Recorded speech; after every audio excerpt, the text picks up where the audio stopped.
Alright guys, S here. Just thought I'd walk you through my personal portable rig, what I use for what I like to call my on-site uh, production and engineering services, and that's basically where I come to you. Now, some people are like, what gear you use, and I'm going to show you what gear I use, and I'm going to give a bit of advice for people who want to take their studio setup to their friend's place, or maybe you live in two separate places and you want something to take easy, something portable. And I'm going to show you the most portable but very usable studio setup that you can take back and forth.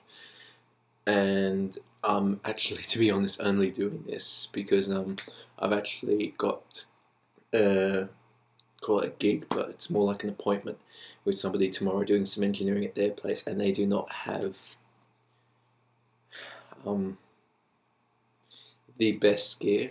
I'm sorry, that's the best way I could phrase it.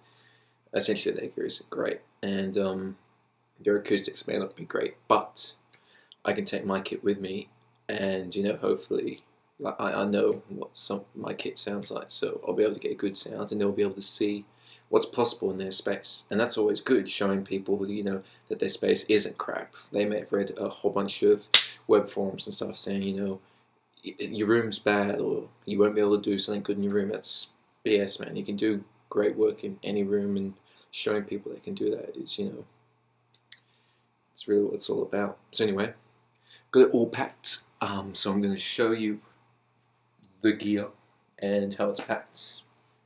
Well, it's already packed. I'm going to unpack it and then I'll repack it again.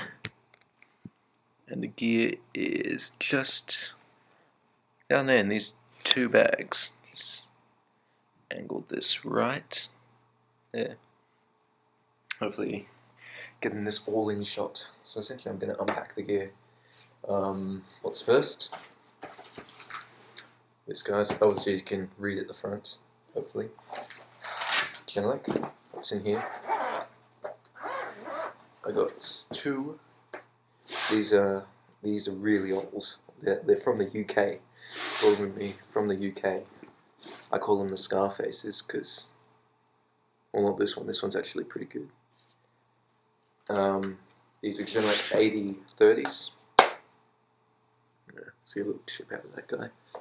Or as I call them, the Scarfaces. It's good to have a small monitor with you. A monitor pretty well, let's say. Not pretty well, but well to exceptionally good is preferable. So I know these monitors pretty good. I've got two sets of them. Besides, these ones are all white sets. And they're really good speakers. They're only 5-inch woofers, but they get a tremendous amount of bass. And they're just really good. And they're fairly portable, and I have a pack for them, so they may as well be my portable set. I do have a set of 8020s, which are smaller, but I found, cables are very important. Long cables are very important. If you're going to do like a portable thing, it's always good to have longer cables than you actually need, because there's nothing worse than getting to your mate's home setup and finding your cable doesn't reach. It really sucks. Especially if you do it late at night and there's not going to be any audio stores or anything open, so it makes it even more worse. So anyway, these are the monitors. Let's set them up over here. So always remember a long run. This is just a standard, XLR to TRS cables. They're good quality ones. Get good quality, don't get cheap ones, or you'll be replacing them all the time. And these longer cables, they cost quite a bit. They're about like, you'll pay about $80 for a nice long set. I know some of you may not be thinking that's not a lot of money, but it sort of adds up when you have to buy them every couple months. So that's that. And now to get into the big bag, I'll just start from the back forward. If anyone's interested in what this bag is, this is a UDG. This is actually my tractor bag that I carry my S4 in when I take it to gigs. But it's a bag that can also be used for other things. It was initially made for carrying a lot of gear and what have you. I found for me it suited my needs. In here, let's lay this flat. I'll just pull it out. Keyboard. Now obviously if you're going back and forth, you're not going to be lugging a huge, 47 to 61 keyboard, so I got a nice Novation Remote SL Mark II. I really love this keyboard. I just really love the keys of Novation they make. They've got a FATA keyboard inside it, and it's really good, nice quality, and I just like playing with it. I mean, ideally, if you got a permanent setup, go for more keys, but in some cases, for people who are less musical and what have you, or don't know how to play the piano, or aren't really piano virtuosos or enthusiasts, 25 keys is enough, to be honest. You can do a lot with 25 keys. You find a lot of pro studio artists and whatnot have 25 keys in their studio anyway, so they make for good things. So just set up my monitors here. I'm going to set up everything on the spot so you can see, how it goes. So yeah, monitors set up. Alright, that was the back. Now, I'll get to the other stuff. Well, this guy. This guy here is, I wouldn't say I program on him a lot, per se. I've got a big TI in my home studio, and this more or less acts like a player, so to speak. I've got a little piece of foam in here, two pieces actually, they're wedges to divide it. And yeah, this basically plays most of the sounds I make at home, and maybe I'll make some, at wherever I'm going to. Well, the person I've got a date with tomorrow, they're into a lot of, like trancey and techie sort of stuff, and this thing is super good for super saws and a lot of cool, interesting sounds if you know how to program it. Don't use presets. If you know how to program it, you can get amazing sounds out of this. Anything from big Skrillex growls to very trancey Van Buren stabs to, very gay and electro sounding, Thomas Gold bass lines. This thing does it all. So there, got my TI. And obviously the other important thing, MacBook. This is my 15-inch 2.2 quad-core i7. Pretty powerful MacBook. In any studio setup, I recommend you put the most amount of money, for starters, into your computer and get something that won't die. MacBook. I've never had one die me yet. I've heard other people had other stories with them and what have you. But that's due to their idiocy. Dropping drinks on them is never good for them. Dropping them downstairs is never good for them. Anything liquid related, MacBooks aren't great for. This, obviously, you need remember all your connections. I can't stress it enough. Like even things like this. This is the power for the Virus Snow. So remember your wires, and if you can, bring backups of wires. Like this one's pretty important. This guy here. But the other end of it is just a figure 8 power cord. So if that could be replaced, you could have one at your house or your mate's house or whatever. It's a pretty replaceable cord. And oh yeah, very, very important, guys. A surge protector. This is one that I just went down to a local electronics store, got. It's nothing super special. It's a Belkin surge protector. Really important for any studio use. Really important because I have never had it happen to me, but I don't want to run the risk of like doing something, circuits fry or whatever. If you really got the money, they sell these cool surge boards with like a backup power in it, so if the power blacks out, then the backup power will bump in and it'll give you, 4 to 6 hours, they claim. In studio use, that's more or less like 2.5 hours, but really important, just to keep your gear safe. You can never be too safe. And what else have we got in here? Powers. These are my powers for my Genelec speakers. They just send D plugs. So, like I said, it's another case of a plug you could have at home. Now we get into, wire or spaghetti junction. So, USB cord. These I suggest anyone stocks up on. These little, it's like a D plug to, it's standard USB connection really. Charger, another important thing. Never forget your charger. I use this. It's a portable. It's a wireless keyboard. Obviously Mac. You can use a wired one. It doesn't matter. Well, you don't have to even use a keyboard. Got a laptop. That's me. And the sound card. Sound card I'm using is the Apogee Duet. I know you're seeing all these wires here and you're thinking, bloody hell, what's this? But really, it ain't as bad as it looks. There's essentially all this mess here because the Apogee cards, unlike a lot of other sound cards, unlike every sound card out there that's portable, it hasn't got all its wires built into the box. It's got this thing called a breakout box. Now, here's the actual unit. It's very nice, very Mac looking. Speaking of Mac looking, they only work on Macs. So, sorry PC guys, but they are super, super high quality. And, it's, two things. I've got my FireWire connection here. Those of you who have bought a MacBook over the last, couple years would know that there's no 400 connection on MacBooks anymore. So, I've got a converter cable, 800 to 400 cable, which may as well plug everything in there, just to show y'all, this stuff is, legit. I'm not just getting all my gear out and flaunting it for you. This is actually, all in what I need. Getting to the next department. Another long USB cord, a hard drive, just for getting things back and forth.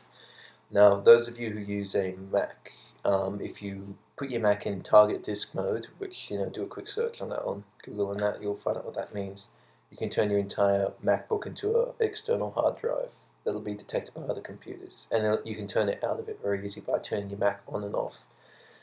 But I just bring a hard drive, just in case. This is a, lacy, rugged drive. It's got multiple connections on it, so I'm covered in all aspects. And that's actually, because I'm going to be doing some recordings tomorrow, that eats up a lot of space. And mouse, wireless mouse. And that's it for the kit bag. So now I'm going to plug everything in. So now you can see the glory of that, if you consider that glory. Another thing I'd consider bringing is a microphone, but the dude, despite this is my opinion of him not having good gear, he probably thinks it's sufficient enough. Well, actually, he knows it's not sufficient, because I'm like, I'll bring around some gear, and he's like, great. But he has great, a lot of good microphones, but everything else is a bit meh. And this also counts like if you're doing work at a recording studio, sometimes they'll have things there that'll miff you a bit. And the deal about recording studios is you don't want to be in there longer than you have to. In most cases, you've pre-booked time, and they can get a bit impatient with you if you go overtime, because there are other people at some studios, like for example Studio 301 in Sydney, very strict on, well, not, they can be lenient, but sometimes they can be strict depending on what you're doing. If you're hanging around, in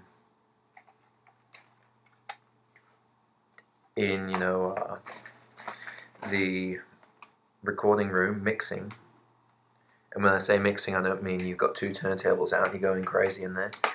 I mean, if you've just recorded something and you're listening through to it and you're adding compression, you're adding effects there and then you know that can get them a bit grumpy, because you can do that at home, guys. They know most of you have your own, you know, home setup, so you can do it at home. They know that, you know that. I know this mustn't be, you know, very exciting, but, you know, some people are into this stuff. To be honest, I never thought I'd be into watching somebody open a box of something they just received in the mail, but I watch them. See what everyone gets. Like, oh, somebody's got, you know, new speakers. I'm going to see them, you know, open them. I know, guys. It's a sick thing. I got a bit of a problem here.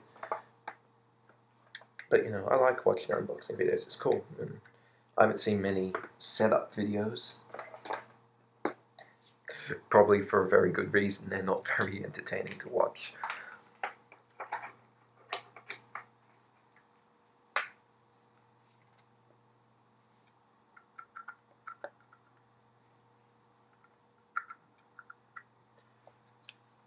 And hey, you know, I don't blame people for, you know, not being interested in some of this stuff. Because for a lot of people who start out, all of this seems a bit confusing. Why do I need this? Why do I need that?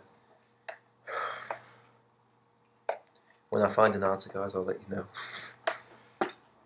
Because at this point, even I'm, you know, a bit miffed. Another cool tip that I can give you guys, for those of you, you know, who sketch out on, you know, things like monitoring placement. If you cut a phone book in half, and if you get a phone book in general, and just, you know, cut it up to the base of your monitors, you can make some really cool monitor stands out of phone books. Because it's a very, you know, sound absorbent sort of material. Especially, no, get this, you wrap it in Glad wrap or a garbage bag, tape it up, and you've got a really good monitor stand. I kid you not. Just glue like a piece of rubber to the bottom, sort of like the rubber you'll find on a mouse mat. In fact, a mouse mat works really good.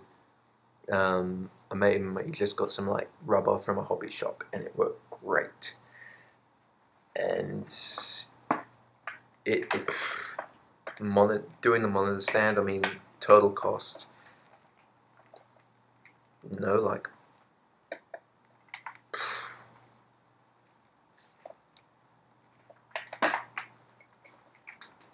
$8, maybe less. We spent a lot of money on tape, and this was like late at night, so we had to go up to the local supermarket, and they don't have these giant nice rolls of postal packing tape that the post office has. They have these really odd, you know, short rolls which cost more than they should. And yeah, we bought like 2 of those because it was like a case of wrapping up the phone book, then taping it, then wrapping up again. That was awesome. Right speaker. This will be left. I know you're looking down here thinking, oh, it's Spaghetti Junction, but you know, in reality, I'd be on a desk. I'd be sitting at a desk. I'm sitting on the floor at the moment, plugging my gear in, showing you guys, you know, what I get up to. Sort of on this tilted back. Your legs are great in the way that you can position them the way you want them. And their legs, they're tiltable, like on the vertical plane, so these aren't ideal. For these to be ideal for me, my head would have to be down here. But they're freestanding at the moment, which is cool. Plugging in the last of my connections on my surge board. And about to get this TI. It's in. It's in and it's on. It's a beautiful blue LCD. The Maxon Duet is, you know, on. It's completely bus powered, so it doesn't need any external power. And another thing that you all shouldn't forget, which I forgot to mention, is a mouse pad. That may be the most minuscule things that I'm saying you should remember. but you know, it's a little thing sometimes. A mouse mat, I mean, that wouldn't hurt, or a laptop stand. I'm just on the floor, so doesn't matter. So I got this turned on. Everything's in at the moment. Alexa now on. Let's crank the volume to 0. Let's bring you in a bit closer. Boom. I mean, that's it. That's a studio setup. And you sometimes you won't even need to bring this piece of hardware, so it'll just be these guys, and you can bring a keyboard. It doesn't have to be a keyboard this size. I'll just grab one.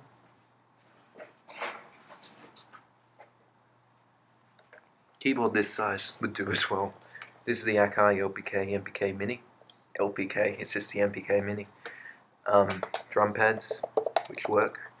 25 keys, some rotaries, which if you're using Ableton, it's mapping these to be a breeze. Logic, it's a bit trickier. It's not trickier, but it's a hassle. But yeah, I really like this keyboard. I just really like playing on this keyboard. So the speakers are on, loading up Logic, because that's what I'm using today. I got Logic on this computer. I got Pro Tools in case I need to do a bit more something else. Yeah. Okay, let's load it, and you know, away we go.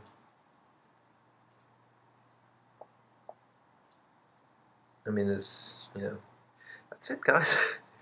I mean, there's not really much more to it than that. So that's my portable setup, and that was me setting it up.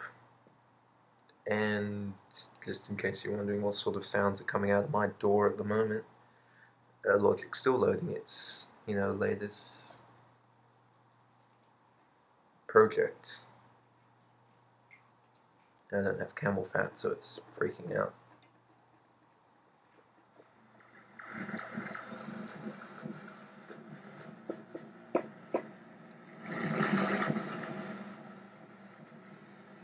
So I don't know what that is.